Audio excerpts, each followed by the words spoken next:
Hello guys, welcome back to our channel key frame X code. ఈరోజు మనం ఈ వీడియోలో స్విచ్ కేస్ గురించి తెలుసుకుందాం.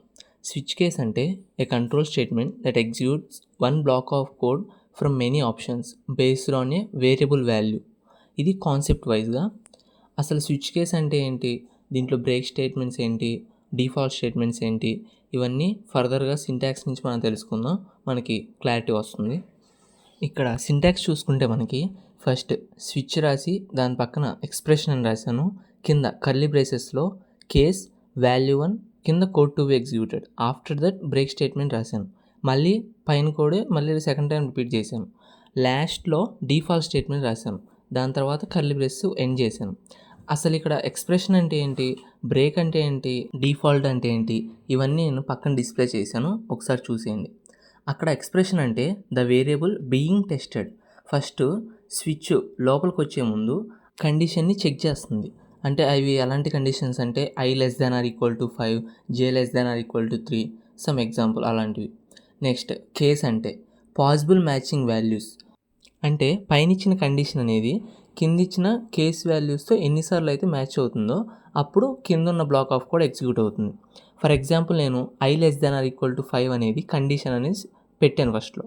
నెక్స్ట్ అదే కండిషన్ కేస్ 1ని చెక్ చేసినప్పుడు అది కండిషన్ సాటిస్ఫై అయింది, సో కింద ఉన్న బ్లాక్ ఆఫ్ కోడ్ ఎగ్జిక్యూట్ అవుతుంది. దెన్ ఇప్పుడు బ్రేక్ ఎందుకు వాడతారంటే ఎగ్జిట్స్ ద స్విచ్ బ్లాక్, అంటే ఎప్పుడైతే మనకి ఆ కేసు ఫస్ట్ కేస్ సాటిస్ఫై అవుతుందని చెప్పాం కదా, ఆ కేస్ సాటిస్ఫై అయిన తర్వాత కంపైలర్ అనేది ఆ కేసు నుంచి బయటకు వచ్చేయడం కోసం బ్రేక్ అనే స్టేట్మెంట్ కేస్ స్టేట్మెంట్ కింద రాస్తాం. నెక్స్ట్ డిఫాల్ట్ స్టేట్మెంట్ అనేది అన్ని కేసుల తర్వాత లాస్ట్లో రాశాను, ఎందుకంటే ఫస్ట్ కేస్ 1 సాటిస్ఫై అవ్వలేదు, సెకండ్ కేస్ 2 సాటిస్ఫై అవ్వలేదు, అలా మనం ఎన్నిసార్లు కేస్ స్టేట్మెంట్స్ రాసినా కండిషన్ సాటిస్ఫై అవ్వలేదు అనుకోండి, నెక్స్ట్ కంపైల్ అనేది డిఫాల్ట్లోకి వస్తుంది. అక్కడ సపోజ్ నేను cases are not satisfied, invalid option, ఇలాంటి స్టేట్మెంట్స్ ఏవైనా రాసి దాన్ని ప్రింట్ చేసుకోవచ్చు. సో ఈ పర్పస్ కోసం డిఫాల్ట్ స్టేట్మెంట్ అనేది కింద రాశాను. ఇది సింటాక్స్ పరంగా మనకి స్విచ్ కేస్ గురించి. నెక్స్ట్ బ్రేక్ గురించి తెలుసుకుందాం. అంటే అసలు బ్రేక్ ఉంటే ఎలా ఉంటుంది, లేకపోతే ఏం జరుగుతుందని తెలుసుకుందాం. First without break execution falls through to every case below the match. అంటే ఫస్ట్ i<= 5 అనే కండిషన్ చెప్పాను కదా, ఆ కండిషన్ సాటిస్ఫై అయితే కేస్ 1లో ఉన్న స్టేట్మెంట్ని ప్రింట్ చేయమని చెప్పాను. బట్ అక్కడ నేను కేస్ 1 కింద బ్రేక్ స్టేట్మెంట్ రాయలేదనుకోండి, కంపైలర్ అనేది కేస్ 2లో ఉన్నది ప్రింట్ చేస్తుంది, కేస్ 3లో ఉన్నది ప్రింట్ చేస్తుంది, సమ్ మెనీ కండిషన్స్లో డిఫాల్ట్లో ఉన్నది కూడా ప్రింట్ చేస్తుంది. సో ఇవన్నీ ఆపి మనకు కావాల్సిందే ప్రింట్ చేయడం కోసం బ్రేక్ స్టేట్మెంట్ అనేది కేస్ కింద రాశాను. ఇక్కడ చూసుకుంటే విత్ బ్రేక్ ఇచ్చిన కోడ్లో బ్రేక్ ఉంటే ఏం జరుగుతుంది, runs only the matched case then exits. అంటే ఏ కేస్కి అయితే మ్యాచ్ అవుతుందో ఆ కేసులో ఉన్న స్టేట్మెంట్ మాత్రమే ప్రింట్ చేస్తుంది, లేదంటే ప్రింట్ చేయదు. వితౌట్ బ్రేక్ అంటే మనకు తెలిసిందే, బ్రేక్ లేకపోతే కింద డిఫాల్ట్గా అన్ని స్టేట్మెంట్స్ ప్రింట్ అయిపోతాయి, మనకు అవసరం లేనివి కూడా. ఇది బ్రేక్ స్టేట్మెంట్ వల్ల యూజ్. ఇప్పుడు ఒక ఎగ్జాంపుల్ చూద్దాం, బ్రేక్ స్టేట్మెంట్ మీద మనకు ఒక క్లారిటీ వస్తుంది. పైన మెయిన్ ఫంక్షన్ ఇవన్నీ మనకు తెలిసినవే. అక్కడ ఇంట్ x=1 అని వాల్యూ అసైన్ చేశాను ఎక్స్కి. ఫస్ట్ స్విచ్లో అక్కడ ఎక్స్ప్రెషన్ దగ్గర ఎక్స్ అని ఇచ్చాను, మనం తీసుకున్న వేరియబుల్ ఎక్సే కాబట్టి ఎక్స్ప్రెషన్ చెక్ చేస్తుంది, అది కండిషన్ ట్రూవే. నెక్స్ట్ కర్లీ బ్రేసెస్లో కేస్ 1, ఫస్ట్ కేస్ ఏంటంటే ప్రింట్ 1. ఒకవేళ ఎక్స్ వాల్యూ 1 అవుతే ప్రింట్ 1 అని ప్రింట్ చేయమన్నాను. నెక్స్ట్ కేస్ 2లో ప్రింట్ 2, నెక్స్ట్ కేస్ 3లో ప్రింట్ 3. ఇప్పుడేంటి మనకు కావాల్సింది ఓన్లీ ఫస్ట్ స్టేట్మెంట్ మాత్రమే ప్రింట్ అవ్వాలి, ప్రింట్ 1 అని. అక్కడ కేస్ 1కి కేస్ 2కి కేస్ 3కి మధ్యలో బ్రేక్ స్టేట్మెంట్ లేదు కాబట్టి అన్నీ ప్రింట్ అయిపోతాయి.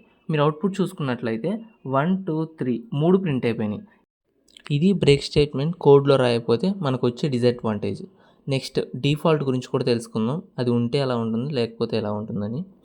డిఫాల్ట్ స్టేట్మెంట్ అనేది ఒక సేఫ్టీ నెట్ లాంటిది.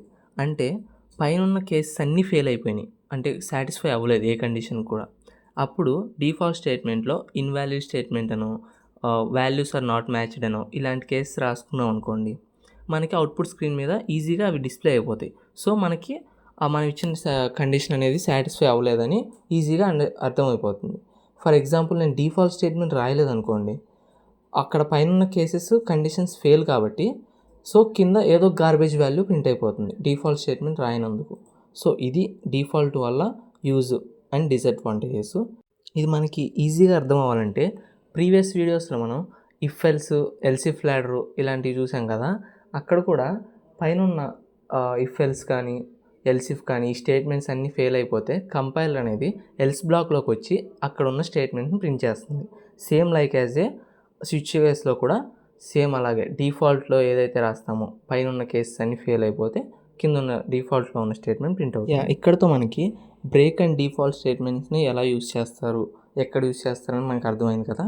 నెక్స్ట్ అసలు స్విచ్ కేస్ ఎక్కడ యూస్ చేస్తారో తెలుసుకుందాం.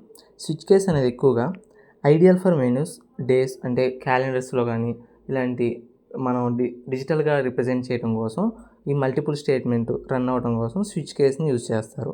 అండ్ క్లీనర్ కోడ్, ఇప్పుడు మనం ఎల్సిఫ్ లాడర్తో కానీ ఇఫ్ ఎల్స్తో కానీ కంపేర్ చేసుకుంటే స్విచ్ కేస్ అనేది ఈజీగా అర్థమైపోతుంది అండ్ దానికంటే బెటర్ పర్ఫార్మెన్స్ దీంట్లో ఉంటుంది.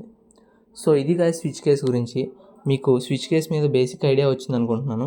మీకు ఏమైనా డౌట్స్ ఉంటే కామెంట్ సెక్షన్లో తెలియజేయండి. Thank you for watching. ఇలాంటి మరిన్ని వీడియోస్ కోసం key frame X code channel follow అవ్వండి.